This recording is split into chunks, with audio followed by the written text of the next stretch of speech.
pensar que 10 minutos adicionais não servem, né?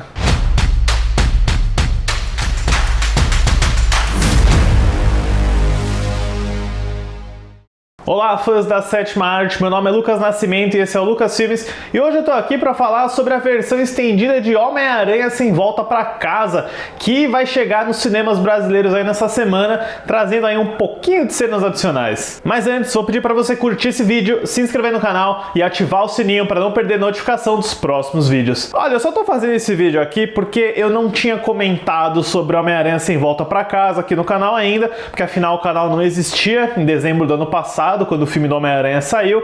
Então, aproveitando que tá uma semana meio devagar, tô deixando alguns vídeos meio pré-gravados aí por conta de uma viagem, eu resolvi trazer essa versão estendida do Homem-Aranha para falar um pouquinho sobre o que eu acho desse filme do Jon Watts, dessa versão do personagem do Tom Holland, né, que é tão querida por muitas pessoas. E eu adianto que eu tenho alguns problemas com ela. Vale a gente lembrar que esse filme do Homem-Aranha quase não aconteceu, porque foi bem naquele período em que o acordo entre a Marvel Studios do Kevin Feige e a divisão da Sony Pictures do Avi Arad não estavam mais em acordo. O Homem-Aranha seria removido do universo Marvel para estrelar os próprios filmes dele no Venomverso. Isso gerou uma grande revolta dos fãs, muita gente foi na internet boicotar produtos da Sony, e no fim todo mundo acabou se resolvendo e o Homem-Aranha retornou para um terceiro filme no universo da Marvel, combinando as duas propriedades, que foi esse Homem-Aranha Sem Volta para Casa. E agora, o bom de eu fazer esse vídeo agora é que eu posso falar sem medo algum que o Tobey Maguire e o Andrew Garfield estão nesse filme, né? O grande barato desse filme é que ele mistura as versões cinematográficas do personagem do Garfield e do Tobey Maguire. Foi um grande segredo, era um grande spoiler guardado às 7 chaves na época, eu me lembro muito bem. A gente começou a ter as pistas de que o filme seria uma aventura de multiverso quando Alfred Molina foi revelado como vilão do filme, reprisando o papel do Dr. Octopus. Mas aquilo é uma coisa muito legal de se ver, é divertido pra caramba ver as versões do personagem interagindo entre si. Mas, passada a emoção, passado o entusiasmo, ainda sobra alguma coisa? Ainda tem aquele mesmo impacto? Na história que segue os eventos do Homem-Aranha Longe de Casa, Peter Parker precisa lidar com essa reviravolta de que agora todos sabem que ele é o Homem-Aranha. Para ajudar ele mesmo e seus amigos a entrar na faculdade, Peter recorre ao Doutor Estranho de Benedict Cumberbatch para fazer um feitiço e esquecer que todos eles saibam que ele é o Homem-Aranha. Mas durante esse feitiço, muitas coisas dão errado e o que acontece é que vários vilões do multiverso que já enfrentaram outras versões do Homem-Aranha acabam indo parar na mesma terra de Peter. Ele vai precisar da ajuda dos outros Homens-Aranhas para conseguir deter essa ameaça. Olha, Homem-Aranha Sem Volta para Casa é um grande fanservice, assim, né? Eu com certeza acho que a história desse filme não faz o menor sentido. Eu acho que qualquer justificativa que eles tentam fazer para essa questão do multiverso, para essa questão dos vilões, porque tem essa ideia de que os vilões vêm para o universo, mas se você mandar eles de volta, eles vão morrer. Isso não faz o menor sentido pra mim, eu acho isso muito fraco, muito ruim. Eu acho que toda a maquinação da história é muito atrapalhada, mas ele faz o básico ali pra manter essa história de multiverso acontecendo, né? Eu acho que o Homem-Aranha no Aranhaverso, a animação da Sony, foi muito mais eficiente nesse sentido. Eu considero um filme muito melhor também, mas o filme do Jon Watts nos traz aí o Andrew Garfield e o Tobey Maguire, e eu já falo sobre eles. Eu tenho um problema com esse Homem-Aranha do Tom Holland, porque apesar de eu gostar muito dele como ator, eu acho que o Tom Holland é muito carismático, muito bom em drama e humor, eu acho que essa versão do Homem-Aranha é tão inconsequente, né? Tanta gente já falou disso e eu assino embaixo, mas todos os problemas que esse Homem-Aranha tem são consequência de algum vilão que tem uma birra com Tony Stark, né? Como o Abutre do Michael Keaton, o Mistério do Jake Gyllenhaal. Eu também não gosto do fato de que esse Homem-Aranha tem um traje tecnológico, tira muito daquela coisa legal do personagem, que é ele fazer tudo ele mesmo, ele não ter tantos recursos. Aqui o cara literalmente controla satélites, tem a tecnologia Stark. Eu entendo que você tem que deixar o Homem-Aranha um pouquinho mais high-tech, porque ele tá junto com outros heróis, outros Vingadores, mas esse não é o meu Homem-Aranha. Sabe, eu entendo que ele possa funcionar pra você, mas eu não gosto muito disso. Eu não gosto da falta de consequência que ele tem, porque, beleza, a premissa desse filme é o Homem-Aranha ter a identidade secreta dele revelada. A gente nunca teve um drama de identidade secreta com o Homem-Aranha bem feito no MCU. O primeiro filme acabava com a Tia May descobrindo que ele é o Homem-Aranha, e daí isso é uma piada, né? Tudo vira piada com esse Homem-Aranha. Esse é o meu grande problema com essa interpretação. É tudo muito cômico, muito inconsequente, e o Sem Volta Pra Casa mantém isso por boa parte. Até a própria premissa de todo mundo saber que Peter Parker é um Homem-Aranha gera mais um monte de piadas aí de YouTube, de geração X, que não é muito minha praia. Mas eu acho que Sem Volta Pra Casa é facilmente o melhor filme da trilogia do John Watts, sem dúvida alguma disso. Justamente porque lá pela metade do caminho, o Tom Holland tem que literalmente ouvir dos outros Homens-Aranhas como é ser um Homem-Aranha de verdade. Isso é, de certa forma, uma característica até meio metalinguística pra essa versão do Homem-Aranha, né? Tipo, olha, os mais velhos vão mostrar como é que se faz.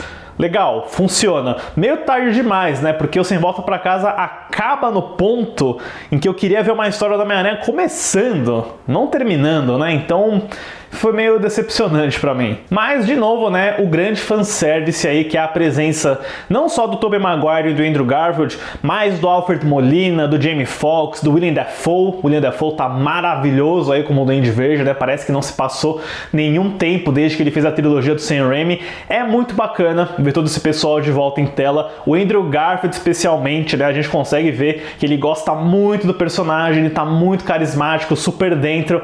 Muito mais dentro do que o Tobey Maguire, né? O Tobey Maguire, acho que ele fez pelo cheque, pela grana, né? Ele chega lá meio de qualquer jeito, mas ele tá lá, né? O Tobey Maguire é o meu Homem-Aranha, é a versão do Homem-Aranha que eu mais gosto, né? Eu adoro esses filmes, acho que eles são os melhores filmes da Marvel, esses que o Sam Raimi dirigiu, e é muito bom ver todos eles de volta, interagindo. Beleza que, assim, a história não faz sentido, então é como se eu estivesse vendo não 3 Peter Parkers, mas o Tobey Maguire, o Andrew Garfield e o Tom Holland falando sobre a experiência de se interpretar o Homem-Aranha no cinema. Isso é muito divertido, mas, sabe, eu poderia ver isso numa mesa redonda, no Saturday Night Live, num filme. Não soa bem como um filme, né? Soa exatamente como isso, uma mesa redonda. Então, funciona e não funciona. Mas eu acho que não funciona, principalmente por causa do John Watts. Eu tenho um problema com o modelo de direção dos filmes da Marvel, e o John Watts é o exemplo perfeito para poder falar disso.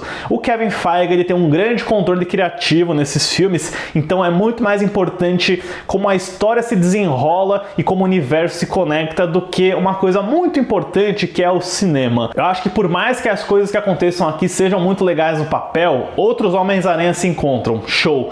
Mas a execução visual de tudo isso é muito pobre, é muito ruim. Não é aquele tipo de execução que atrapalha o resultado, que você não consegue ver. Não é Alien vs Predador 2. Mas é aquele tipo de coisa que, sabe, você tem lá o Tobey Maguire e o Andrew Garfield chegando num plano médio qualquer, num portal, sem qualquer impacto. É chato, sabe? Esse é o melhor que você consegue fazer, John Watts. Tipo, você tem a reunião de 3 atores diferentes, isso nunca aconteceu antes, né? Com personagens de quadrinhos assim.